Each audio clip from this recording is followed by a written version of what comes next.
Hey guys, what is up? AwesomeTheSauce here. Hope you guys are having a great day, and welcome to a very much awaited video. This video, I've been asked about this. If you scale back in my career of streaming Wiz, it's always a question: what is your favorite world and why? I feel like this is a big question because, you know, Wizard101 is an MMORPG, and I feel like a lot of the lore comes from different worlds that they put out, and I think it says a lot about someone what their favorite world is. So today, I thought I would go from literally the worst world, in my opinion, to literally the best world. I'm ranking every world today, and I'm gonna be giving my rationale. Hot takes incoming. Without further ado, let's get right into it. We're gonna be judging on a few things. I am gonna be judging on the basis of storyline. I'm gonna be judging on the basis of gear, as in did it offer new gear. I'm also gonna be judging on what it added to the game in terms of spells. At the very bottom of my list, I know people didn't expect this. Bottom of my personal list is Polaris. I think the problem with Polaris is that there's literally so little that's memorable about Polaris. I think the only gear that I remember even being able to get from here is from the very last fight, the Rasputin fight. It was a very short world. I believe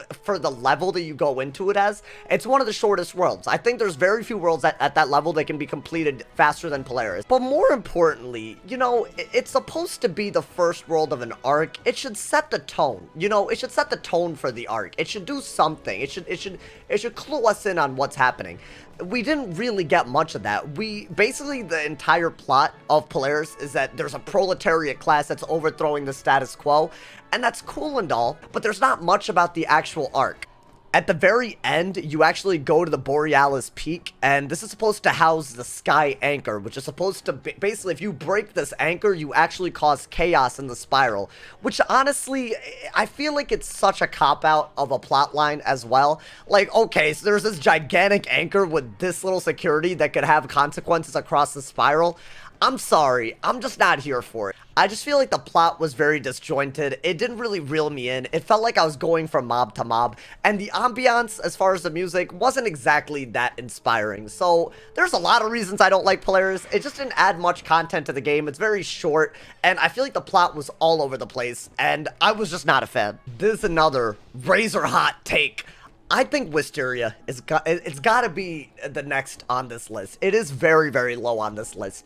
And honestly, I actually don't mind the plot. For me, the redeeming part of this entire, like, world is actually what I believe is one of my favorite dungeons ever. And when it came out, this was a really big deal. I'm talking about the Tower of Hellfin. I love this dungeon. It literally was supposed to be at the level of Waterworks when it first came out. This is a very challenging dungeon. It still drops one of the best rings, one of the best themes for level 60. It's a really cool place. So it added something super interesting content-wise. What I didn't like about it, however, is that it's so goddamn skippable, bro. There is so little, like, if you skip this entire world, really the only thing you're missing out on as a high level is a training point. That's all you're missing out on. Unlike a side world like Grizzleheim, where there are spells and there's actual, like, level, there's XP, you know, you miss out on a lot of stuff by skipping a side world like that. I feel like Wisteria is a side world done wrong. I liked the light nature of the plot, but I also cannot overlook a huge missed opportunity, which is the fact that we're literally exposed to all of these new schools, but we don't learn any spells from them. Like, bro, why make a whole academy and make us go there, compete with a bunch of people, and we don't even learn any spells, my boy? This is a huge missed opportunity. It added little things here and there in terms of the lore, but that's where it stops for me. It's a missed opportunity in a lot of ways. Next on this list, unfortunately, is gonna have to be Marleybone. Listen, if we were basing this list off of music, this would be way up there. I think the musical score in Marleybone is absolutely incredible. This is extremely incredible. I cannot front. My problem with Marleybone is more from the fact that it feels very static. I think it was quite a choice to make it always nighttime here. And it kind of doesn't make sense to me because, I don't know. I feel like when it's always daytime, for some reason, at least in your head, you can be like, oh, my character's sleeping and then waking up and then questing forward. But when it's always nighttime, it feels like it all happens in one night. And I'll be honest, Marleybone is very short. You could easily do this in a couple of hours, and that's another thing that I kind of don't like about it. You almost speedrun Marleybone to the point where there's very, very little there. The entire plot point of Marleybone is getting to the very end, to the Royal Museum, so you can get the Croconomicon, which is in a tomb. There is no other plot here. The only other plot that you engage in is based on the needs of Marleybone itself. It's very, very useless story-wise. Really, you go from Crocotopia and you learn about the Croconomicon, which can bring people back to life. And then you go to Mushu on Mousester's trail because he already has the Croconomicon. What I will say is that one of my favorite parts of the entire Arc 1 does take place in Newgate Prison. I think Meow Yardy's prison break is really, really cool. And I think the concept of introducing towers, which they did with Big Ben and the counterweights, I really liked what that brought to the table. But it's just so short that I just feel like, I don't know, there's just very little that I can really recall about Marleybone. I think some people are going to love me for this. I think some people are going to hate me for this. I think one of the worst worlds in this game currently is the most recent one. I think Caramel is pretty goddamn ass. I will say this, I was very hyped during my first playthrough because it was very new, it was very entertaining, and I think the Uber gear was a great addition. Some misses though were the fact that the Uber gear did not come with a gear set, so it did not replace Dragoon gear in any way whatsoever. And those spellements for shadow spells was a very cool innovation. That's about the only new thing that they really added with Caramel. You can, you know, upgrade your spells and change the pit value spellements. Great concept, great introduction in Caramel. That's about all the nice things I can say about it though. The music is so goddamn annoying. And I'm sorry, but this is why it's so low. Bro, by the 7th time that I was doing this, I swear I was actually going insane. And I get it. Like, the point of the plot is that it's a bunch of brainwashed mice working for, you know, someone, like some grand nana, and she's brainwashed them, and it's like a Big Brother type society, you know, like she's always watching. That's cool and all, but creepy does not have to be annoying as well, you know? There were some scenes in Caramel that they really nailed the creepy, but what I didn't appreciate as much is that there were two storylines that only met at the very end. So there's a storyline of Grand Nana, and there's a storyline of the cavities. I just think they could have done a better job of intermingling them a little bit more, because I feel like we were really just doing the work for the people of Caramel to free them from Grand Nana, and then the cavities seemed to follow us as we went. Again, it's very similar to Polaris, and it's a reason I don't like what they do sometimes, I guess, with the first worlds of the arc. They keep it very simple and world-oriented instead of arc-oriented, and I just feel like, I don't know, I feel like, what did I do here? You know, what did I do here? Let's move on to number 12 out of 16 on the world's ranked list. We have now arrived at Zafaria. I don't mind Zafaria. I honestly think Zafaria is a very cool world. I think one of the issues that I had with Zafaria, growing up, I guess, was that they didn't really have teleport stones, and before they really revamped a lot of the mobs, it was very, very repetitive. Nowadays, it's not like that. They have teleport stones so you can get from one area to another very easily instead of, like, having to go from, like, literally in order to get to Elephant Graveyard, you had to take the longest damn path. You had to go into the market, into the next place, into a jungle, go to the end of the jungle, and then go to Elephant Graveyard. If you forgot to mark, it was a process getting where you needed to go. So my memories from Zafaria make this pretty low, but the other thing that I kind of didn't really, I don't know, I kind of wish that we had learned more about is that the plot point of Zafaria is that Morgant is going to her homeworld of Zafaria and trying to recover her deck of shadows. But we know very, very little about what the deck of shadows really does. What is it? What is it to Morgant? Why does she need it? Why is it that she uses that deck over other decks? I mean, we wizards can use any deck that we want. What is special about this deck? I will say this about Zafaria, the music is great. It introduced a whole stat, which is Pierce. I'm pretty sure we didn't have that in Celestia, so that's really dope. But I don't know, again, the speed at which you can complete this world and the very grindy nature of the mobs puts this pretty low on the list. I don't mind Zafaria. I actually don't think it's that bad. And I wish that I could like it more. It's just, I have bad memories with this. So maybe I'm a little biased. I think maybe if I were to do it now, it might be a little bit easier. It's just a little too grindy, and there's not much that makes up for it. Let's talk about Celestia. This is next on this list. I actually think that Celestia is an incredible, incredible world. We learned about new schools, the Star, the Moon, and the Sun schools from Celestia, which is a huge, huge thing. I think the music is also great. The underground theme is also, the underwater, I guess, theme. The underground, underwater, I don't know, we're both kind of. It's really, really dope. My big issue is that I feel like the wizard isn't really made clear what their purpose in Celestia really is, besides saving Thurston Plunkett. So if you guys are unfamiliar with the Celestia plot point, basically you get like I don't know, like an emergency signal from Thurston Plunkett, who is a frog, and then Halston tells you to look for him. And along the way, you actually meet Morgant, and she gives you the prophecy where she talks about how the skies will break and the horn will call and all that. So your entire purpose here is to save this man's, and you're led on this entire journey on the way until you're here. Again, the plot is a little unclear. I think, are we here to save Thurston? Are we here to meet Morgant? Or are we here to complete the Trilospheres and master astral magic? And I think compared to Arc 1, where it was very clear what we were doing in every world, this one did not do that for me. And I think it's actually very, very long as well. I think the areas are big and massive, and the problem is because everything is underwater, it all kind of starts feeling like the same by the end. Again, it's a missed opportunity because of how many plot points that aren't really resolved here. I still don't know to this day.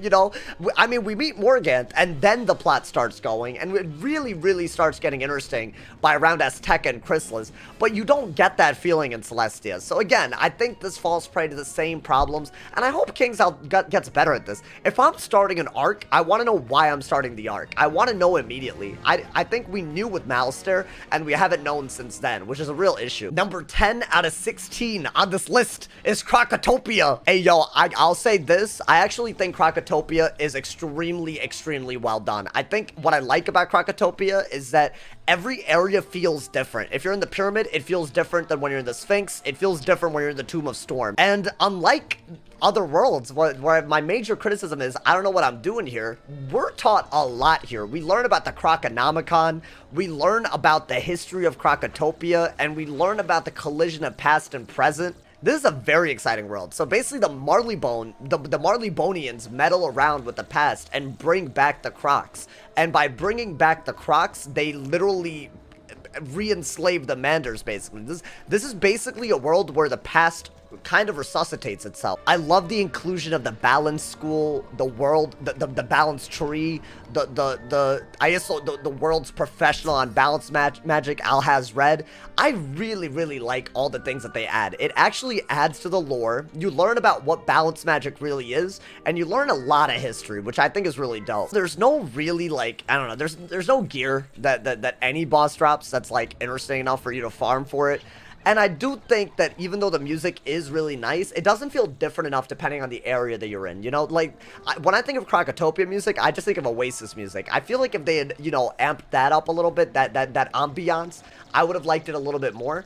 But there's not much bad that I can say about Crocotopia. This is a part around the list where all the worlds that I'm gonna name are honestly pretty damn dope. Let's move on to the next world. Number 9 out of 16, I believe. Let's talk about Chrysalis, bro. Oh my god, what a goated world. I know that a lot of people actually think that Chrysalis isn't that good of a world. It is a very long world, so I do agree with that. You know, there's a part 1 and a part 2 to this world. I think Chrysalis brings so much to the table. There is shadow magic, there are shift spells, and there's also pip decks that we never have seen before. Additionally, there's this idea of facing Morgant before she sings the song of creation so that she could rewrite the spiral in her own corrupted vision. And you really don't understand why she's doing that until you literally live her experience. They literally have 3 different battles where you are Morgant. That kind of creativity is top notch, my boy. I will say this, I think they dragged the end of Chrysalis just a little bit too much, especially considering it's a 2-part world. I think, like, when you get to Fort Ratchius, or Ratchus, however you say it, there are so many boss fights you have to do. And if you're alone, this is a grind, my guy. You gotta do this boss fight, you gotta do that boss fight, you gotta fight the mobs in the middle. It feels like you're really, really dragging out Chrysalis by the end of it. I think the beginning of Chrysalis is absolutely incredible. I think all the way up to level 95, it's very, very well paced. I think part 2 is where the pacing feels way too long. It just feels like you're here forever. And I think that's a problem. If you don't fully enjoy the world that you're in, it can't be that high up on the tier list. There's a lot of good things that happen here. It's just the grindiness. I think a lot of people feel this way about a lot of worlds. I think Chrysalis has to be a little low on the list just off of that alone. Mirage is next on the list. Y'all, we've reached banger territory. The plotline in Mirage is absolutely incredible. So you're basically looking after something that we've been asking about for years at this point, which is Bartlemy's Eye of History, and there's a rogue group called the Cabal that are working to reverse time using the Times of Sand. I got two major gripes with Mirage. I love the pacing of the plotline. I don't think it's an overly long or short world. I do think that the plot is made very clear, and I think the old Cobb fight is absolutely legendary. My main issue with Mirage is, one, I don't think they did a good job of making it feel so different from Crocotopia that it feels like a whole new world. It feels like Crocotopia with a little bit more greenery. I think the graphics by this point in the game get really good, so it does feel like at least somewhat different.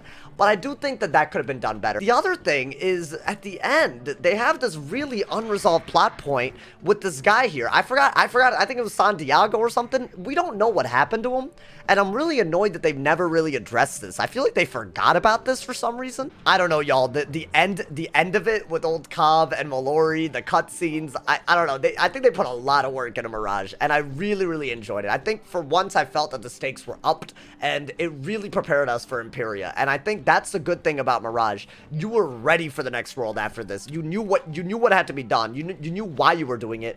You were introduced to old Cobb in a very physical and direct way, and I wish they'd done that in Polaris, but they made up for it in this world. The next on this list, the next world, is Wizard City.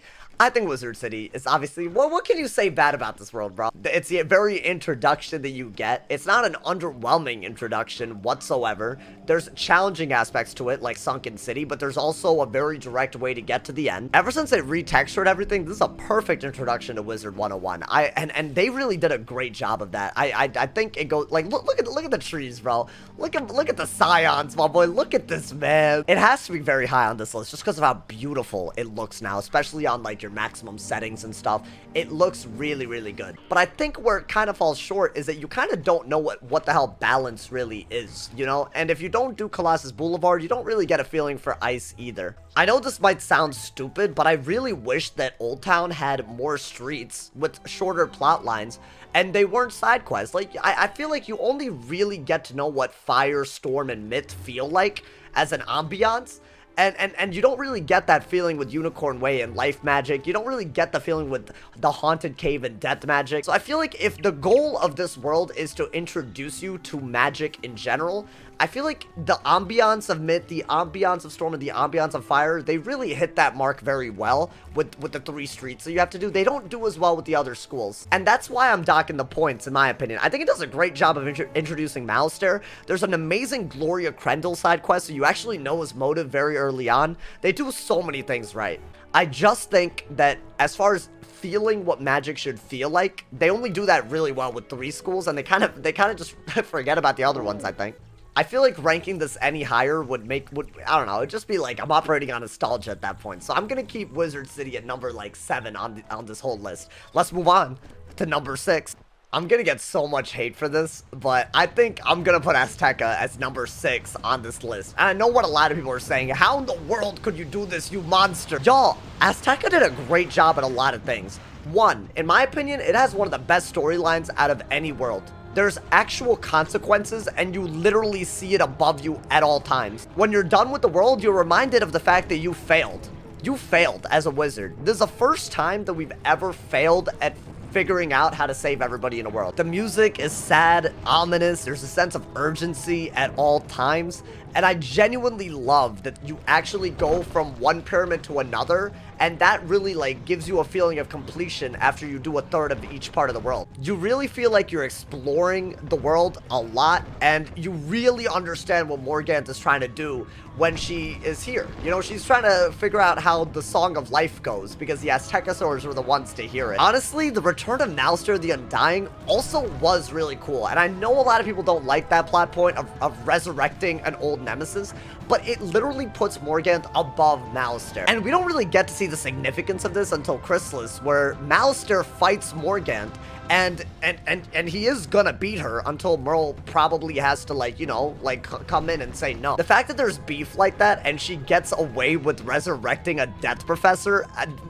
don't know, bro. That plotline's, I don't know, it's hype to me. I wish that we had more failures as a wizard. I want to feel less perfect as a wizard, and I think Azteca does a great job. I love the culmination where we literally are on a comet.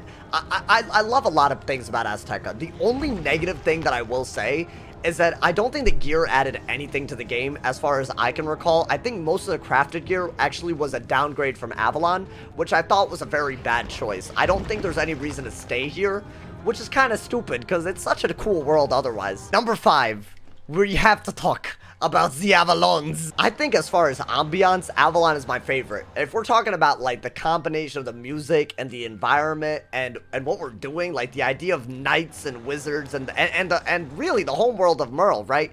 There's a reason why Merle is from this place. This is a quintessential RPG world. I love the idea of gathering all the knights. I love the music. I love the different areas. I really like how it's very obvious what we're doing from the start, which is gathering the Knights of the Silver Rose. I'll keep this brief. I think the only thing holding back Avalon is that we never use the Sword of Kings for anything. We came all the way over here. We don't even face Morganthe, by the way. The only thing we really face is the corrupted version of King Art, who is the Pendragon. And as cool as it is, this literally could have been a side world because it literally didn't do anything for the plot. We don't use the Sword of Kings. There's no mention of it after Avalon, and I think that's ridiculous. They gotta do a better job at that. If you're gonna do a whole world for an item, the item has to be significant. It's the same with Zafaria and the Deck of Shadows. There's gotta be a mention of it. At least in Azteca, when Morganthe learns the Song of Creation, there's mention of it later. You gotta connect the arc. You know, otherwise, well, what's the point of including this? What's the point of this? I like the idea of slaying dragons and assembling knights though, so I gotta give it a pass, but I don't know. I think it's a great world, but it's very sold short plot-wise. I don't know why they did that. I love everything about it except that part. Number 4 is the Mushu. Bro, Mushu does so much right. It's actually scary. The music, beautiful. The ambiance, beautiful. The plotline, you know why you're here. Malster wounded the Emperor to get the spiral key to go to Dragonspire, and now you have to heal his mind, body, and spirit. It's a very organized world. You really see the thirds. Like, I feel like every world has thirds, you know, like there's 3 big areas and then 3 minor areas within them. You don't get a feeling of that until Mushu. Like, you get that in the 3 streets in Wizard City, but you really feel it in Mushu, and I love how they did that. I honestly think that Mushu has, like, I don't know, a lot of wisdom, too. I don't know if you guys read any of the books in Mushu, but, bro, like the first thing that you read in Mushu is, there's no price to sharing. A single candle can be shared to spread many candles. I butchered it, but you know that's cute, bro. They're right. You got 1 candle, you could light like 100 candles. I like the idea of serenity that you feel here. I like the idea that, you know, you're literally you're saving an emperor. You're on a new level now. I think the only thing that I kind of wish, and maybe I'm wrong here, I just wish there were more spells that you could actually get here. I think the only real, like, new spells that you can get here, like, that this world brings to the table are spells that are droppable. I feel like every other world, there's, like, a school spell that you get. I could be wrong. Maybe there is, like, a spell that you get around the level range, but I don't recall it. So maybe something like that, but, I mean, I don't know. I think this is a great world. It's one of my favorite worlds of all time. I really think that it ups the ante a little bit, and I think it's a great introduction to why you're going to Dragonspire. Number 3 is Grizzleheim. It's a no-brainer to put Grizzleheim super high. I'm sorry, but this is an incredible side world. What I like about Grizzleheim is that they didn't just stop with 4 different areas for 4 different levels. They added another one with Wintertusk. And honestly, bro, I don't know why they don't make side worlds like this anymore, dude. This is incredible. The entire idea of Grizzleheim is that you're trying to stop the advent of the Everwinter. And so they bring the Ice Titan into the storyline. In Wintertusk, they bring Grandmother Raven, who is one of the 3 titans that you see all the way in Imperia, into the storyline. I feel like when you add things like titans, when you add things like that, and you handle it the way that Grizzleheim does, you don't make a huge deal out of them. You just do it for the plot. You open up the opportunity to tie in the storyline in more ways. You don't know in Wintertusk that you are about to free a whole being that is supposed to literally be in charge of order in the spiral. You don't know that. all you know is that there are ravens in Grizzleheim, and there's a grandmother one. My only issue with Grizzleheim and the way they handled it, besides all the lore that you introduced, all the spells, all the gear, the craftable gear, so many good things for the game. The one thing that I've always wondered is, why did the Coven want to bring on the Everwinter? What I like about the use of the Ice Titan specifically is the Dragon Titan was used to basically bring someone back to life. Kind of doesn't make sense. It's a Fire Titan. It doesn't really have much to do with life and death. The Storm Titan was used basically just to, I don't know, bring the whole idea of the Ether Storm into the plot. It's cool, don't get me wrong, but no one summoned the Storm Titan to bring up a storm. The cool thing about the use of the Titan in Grizzleheim is it does what it's supposed to do. It freezes things. But why do they want everything frozen? I feel like I kind of didn't get that. And if they did mention it, it definitely didn't stick. So I feel like the motive behind the Everwinter, I wish I'd known a little bit more about.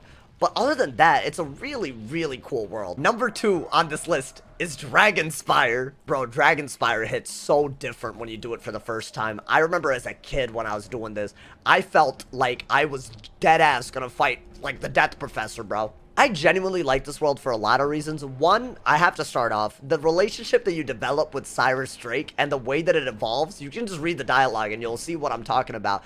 The way that it evolves is beautiful. And the confrontation between the myth, life, and death professor at the end, oh, like bro, it's like, it makes sense in such a weird way, and I really, really like it. There's so many iconic dungeons, including the Great Spire, and obviously the Labyrinth, and I like that there is a plot line here where you go to all of the places you've been in the obsidian chests in order to craft the wand that you need to ride a dragon. I love that part too. The fact that you can literally see the dragon no matter where you are is also a really cool addition, because it adds that sense of like, oh, that's what you're fighting. And I like the time travel as well. I love the music.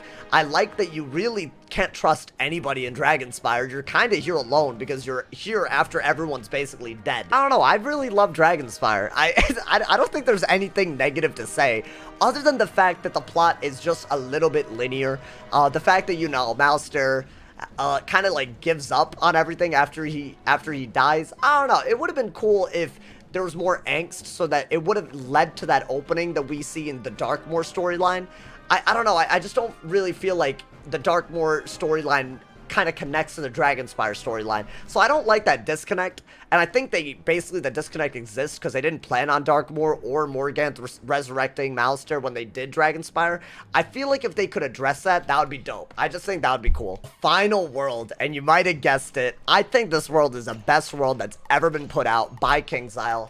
I believe that Imperia is the greatest world in Wizard101 at the moment. Bruh, this world hits so damn different. I don't know what it is about Imperia, but I love the adult nature of the plot, and there's a lot of themes here that they don't really, you know, I feel like in other worlds and other plot lines, they really go direct, you know, but here it's not so direct. There's this idea that Grandmother Raven and Mallory are on the side of order, and that Old Cobb and the Bat are on the side of chaos, and they really do this crazy job of exploring the nuance between the two by having us become the scion of Bartleby and become the middle ground of order and chaos. And I think this coming of age that Mallory and the Bat go through in basically not continuing the paths of their parents, that's really interesting. It's an interesting dynamic, and I related to it when I did it, because I was in college for the first year, and I was like, I'm doing something different. I'm kind of treading the road less traveled by. The other thing that I really like about this world is that it is also 2 parts like Chrysalis, but the pacing doesn't feel like it's 2 parts. It genuinely feels like you could do the whole thing, and it doesn't feel like, you know, one part lags so much that it feels like a grind. I don't think this feels like a grind. I think this feels like you earn the very end, which is the fact that you're literally fighting a Titan. And let's talk about that final battle with the Titan. We've never seen something like that where you're huge, and I don't know, it just reminds me of like the fact that KingsIsle really do be putting out bangers sometimes. If I had to point out something negative, I think there's this Beastman Club dungeon. I believe it's this one. It's not worth doing, and I think they missed on this one. That's the only bad thing. I think they try to add a side dungeon, but there's no incentive to actually farm it, so I wish they'd added that.